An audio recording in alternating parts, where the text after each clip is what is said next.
The BL genre is interesting to me as someone that's attracted to cute anime boys.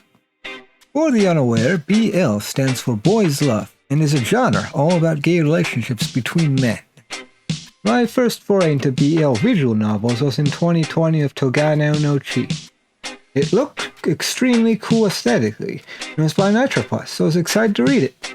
However, it was a major disappointment for me, finding it to be mediocre at best. It turned me off from the genre.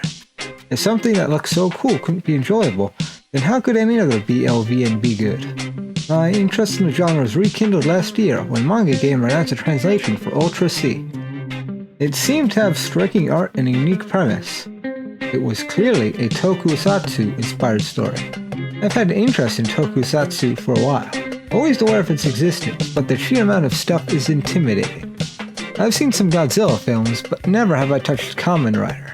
Closest I've gotten is Samurai Flamenco, which is an anime inspired by Kamen Rider, so I thought Uuutra C would be a good opportunity to check out a Tokusatsu-like thing. Now, Uuutra C is a visual novel by Studio Adelta. They have released one other BL visual novel in English before, called Hashihime of the Old Book Town, which I haven't read yet, but they share the same staff. It does have an unusual story for a visual novel. It's set in 1970s Japan, except kaiju and Super Sentai heroes are real.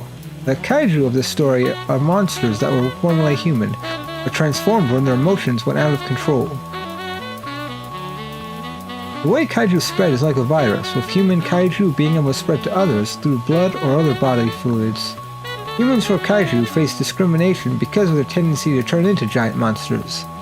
What's interesting is that despite superheroes being real, there are still TV shows of them. These shows of kaiju as monsters of the weak only fuel the negative stigma that the human kaiju receive in the world. That to normalize the killing of kaiju in such a way is pretty dark when you think about it, especially when the kaiju are very obviously a metaphor for homosexuality.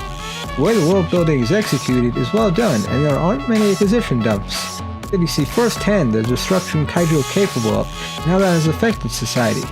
Kaiju are dangerous when they transform, but there is an emphasis put on how most of the time kaiju lose control and transform because of how poorly they are treated by society, which leads to people fearing them. It's a repeating cycle that mirrors the real world. The story is split between 3 different chapters, each with a different protagonist. They cover a lot of the same events at the same time, but you get a different perspective. The first chapter is centered around Shotaro Kagome, an average everyman and a huge fan of Super Sentai shows. He holds their ideals of justice close to his heart and dreams of being a hero someday, despite not having a talent for acting. His love interest is Akira Kozuka, who's a bit of a shady character with some mystery surrounding him. However, his love for Shotaro seems sincere.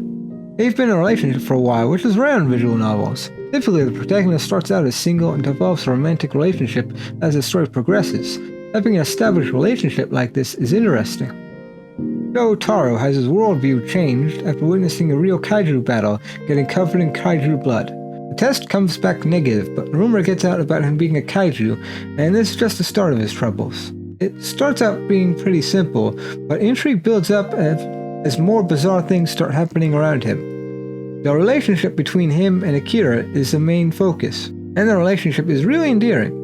It's clear Akira is keeping some secrets, which is a source of drama in the story, but Shotaro wants to trust him. This drama could come across as annoying if written badly, but it's actually understandable and resolved in a satisfying way.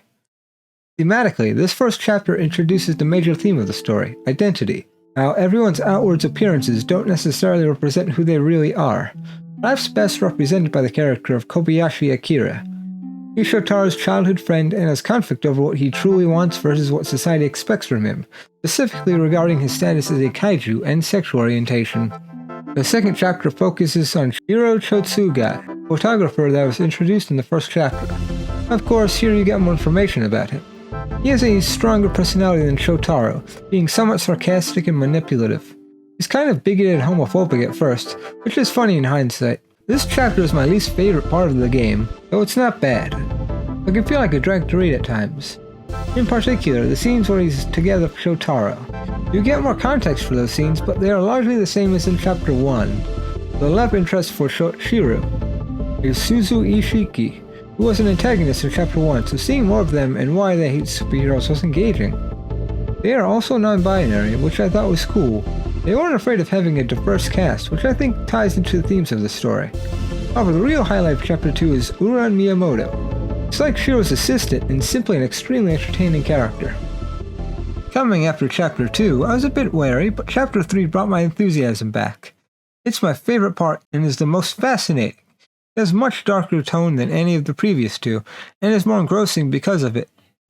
The story is about Jirou Sayashi, an enigmatic character that briefly appeared in the previous two chapters. He's stoic, and it's hard to get a read on what he's truly thinking. He's an actor on the Super Sentai TV show, those having a secret identity as the leader of the real Sentai group, Icarus. He's been an actor since he was a child, and you get the impression that he's always acting. The only thing that's seemingly genuine is his relationship with Yomi Hibarano, his adoptive brother. Now Yomi is my favorite character. Simply adorable. I want to do unspeakable things to him. It's difficult to speak about why I love this chapter without spoiling anything. The theme that stuck out to me the most was the couple accepting each other's darkness. The only flaw I have with this chapter was that it lacked an epilogue like the previous two, but I suppose it couldn't end any other way, an abrupt and tragic end to a story of dark, twisted love. The presentation of Uuultra C is exceptional. There's an absurd amount of CGs, some appearing only for a single line. I felt like I was seeing a new one every few minutes. There are parts where we'll be looking at character sprites, but most of the story is shown in CGs. There's so many CGs, there's not a CG gallery, which is unfortunate. There's so many CGs, there's not a CG gallery, which is unfortunate. The only thing that's even comparable is Mark on the Galaxy Dragon, but Uuultra C is far longer than that. Not only are there a myriad of CGs, they're all beautiful. The use of color, specifically the use of warm colors like orange, make everything pleasing to look at. The music is pretty good, has jazzy tracks that fit the 70s setting and hype music for the battles. The way all of this comes together makes the experience of reading this visual novel feel almost cinematic. It's hard to properly articulate, but it made reading it delightful. That and all the art, writing, and music was seemingly done by one person, Kurosawa Rinko, is insane to me. As for the Jirou content, it's fairly sparse. There are around 3 or 4 H scenes in each chapter, but they're all super short and tasteful.